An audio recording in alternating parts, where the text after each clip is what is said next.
What's good? What's good? My name is Maya. I'm 24 years old. As you can see in the title, yes, I did move to Vietnam with only $300 in my pocket, and I've been getting just like a boatload of questions. People asking, how did you move with only $300? What are you doing for working income? And I just wanted to give people a piece of my story and then document it, so you guys understand a little bit more about what I got going on. I'm from Brooklyn, New York, so shout out Brooklyn. You know, we everywhere. Shout out Brooklyn, shout out New York, shout out the city. I moved out to Atlanta, Georgia when I was about 21 years old. Georgia was cool. It was definitely like a different change of scenery, because I was in Atlanta, but like not like Midtown Atlanta city vibes. It was more like the outskirts.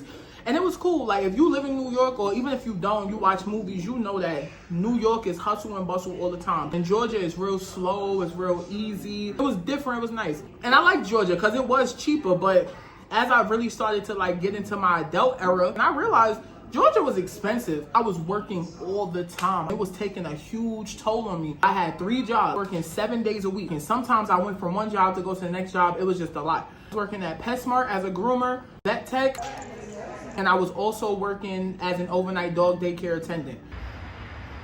And I love my jobs, it's just I was always working. And I would work so much and had nothing to show for it. I would still be hella late on my rent. I couldn't go out and do the things I seen other people my age doing. I'm like, damn, I'm 22. This can't be life. I felt like I was 21 going on 40. I just kept trying to tell myself that I was going to persevere and just move forward from it, and eventually things will fall in line. But I realized that wasn't. Things wasn't falling in line. I always was behind on my car payment, or I was behind on my rent, or I was just behind. I was always behind. I'm like, this ain't gonna work. I was working at the Georgia Aquarium, and fun fact, that's the biggest aquarium in the world. I'm lying. That's the biggest aquarium in the United States and like the 3rd biggest in the world. That's neither here nor there. I was working at the Georgia Aquarium and I worked overnights. You know them graveyard shifts. You don't really do much of nothing. So I'm scrolling on my phone and I was just casually like looking at flights to Mexico. Wasn't even necessarily planning on getting anything, but I seen this one flight for like $30 or $40, maybe $50, whatever it was dumb cheap. And I was like, yo, I'm gonna just buy it. Worst case scenario, I lose $50, big deal, right? My girlfriend, I was talking to her about it, and she was like, well, I want to come with you. So I'm like, I bet. So we really started actually doing research and looking into it, and Mexico wasn't that good with the cost of living. We wound up settling on Da Nang, Vietnam, because it was like really cheap, really affordable. They had like a touristy area, so we wouldn't be like the only Americans or the only tourists out there. It just made sense. We settled on Vietnam, and that was the start of our journey. And keep in mind, all this was in like the span of a week. It all happened so fast. Once my girlfriend got on board, it became real, basically. It became real. We settled on Da Nang, and we started just researching everything, looking up the flight details, looking up how much stuff costs. 2 one-way tickets for 2 people came up to about $1,300.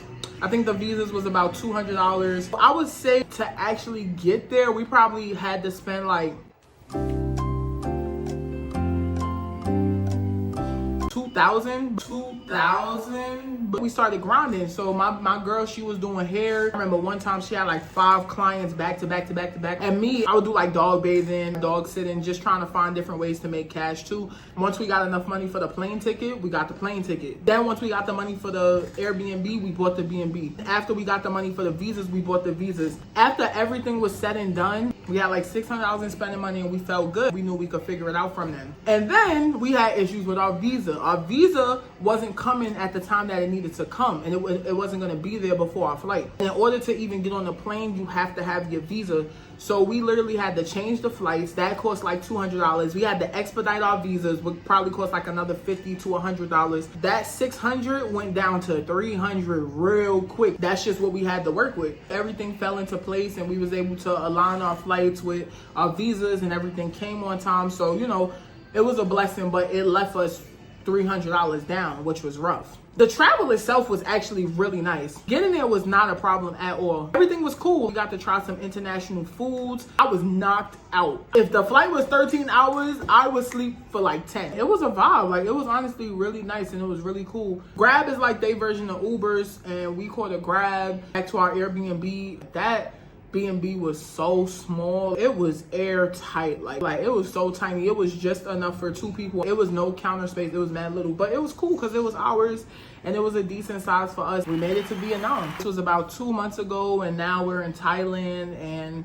that's a whole different story of how we ended up in Thailand. Came here with only $300 in our pocket, and we just been making it work and making it shake. So of course, actually get out here and accommodate and get everything, it costs more than $300. But when we moved here, we only had $300 in our pocket, and we also didn't have like a stable source of income, and we didn't have any remote income. So it was $300 in spending money along with no income and no plan.